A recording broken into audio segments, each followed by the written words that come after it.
नमस्कार। ई खबर के मुद्दों में आपका स्वागत है। मुद्दे तो बहुत हैं, लेकिन मुद्दों पर आपकी बात होना बहुत ज़रूरी है। जीवन ब्लैक एंड वाइट है और इसी ब्लैक एंड वाइट ज़िंदगी में अगर आप पत्रकारिता के कुछ ऐसे पहलू यानी खबरों के वो पहलू जो आप जानना चाहते हैं तो हमारे चैनल को सब्सक्राइब कर लें। कॉल करें 88 710 22 710। सबसे पहले मैं आपको बता दूँ, ये वीडियो ब्लैक एंड वाइट क्यों है, क्योंकि हम पत्रकारिता कि उस पहलू को उजागर कर रहे हैं जहां पर आपको मिलता कुछ नहीं है और आपको काम करना होता है। हम बात कर रहे हैं कि आप एक ऐसे ट्रैप में हैं जहां पर आपको तनख्वाह के नाम पे तो कुछ नहीं मिलता, लेकिन उसके बावजूद भी आप लगातार पत्रकार बने रहना चाहते हैं, जहां पर आपके परिवार, समाज और आपकी उन्नति रुक जाती है।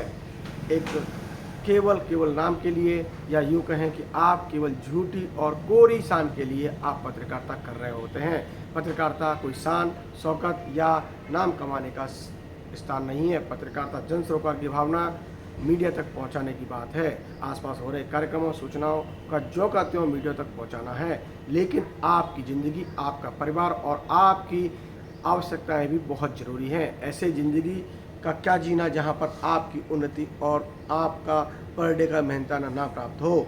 अब आप बात कर रहे हैं कि ऐसा कैसे हो सकता है कि आप पत्रकारिता में काम करें और आपको तनख्वाह ना मिले।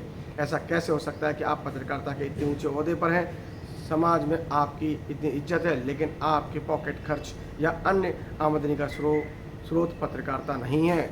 लेकिन इसी पत्रकारिता की कड़ी में ये ब्लैक एंड वाइट सीरीज ई खबर लगातार आपको एजुकेट करने के लिए बात कर रही है।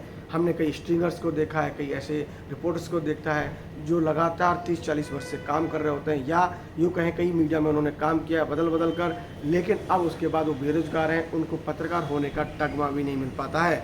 ऐसे तगमे के चक्कर में रहते हैं या जुगाड़ में रहते हैं, यूँ कहें उनकी आदत बन चुकी है। ऐसी आदत को छोड़ने के लिए वो तैयार नहीं होते। मैं आपको हकीकत से रूबरू करा रहा हूँ।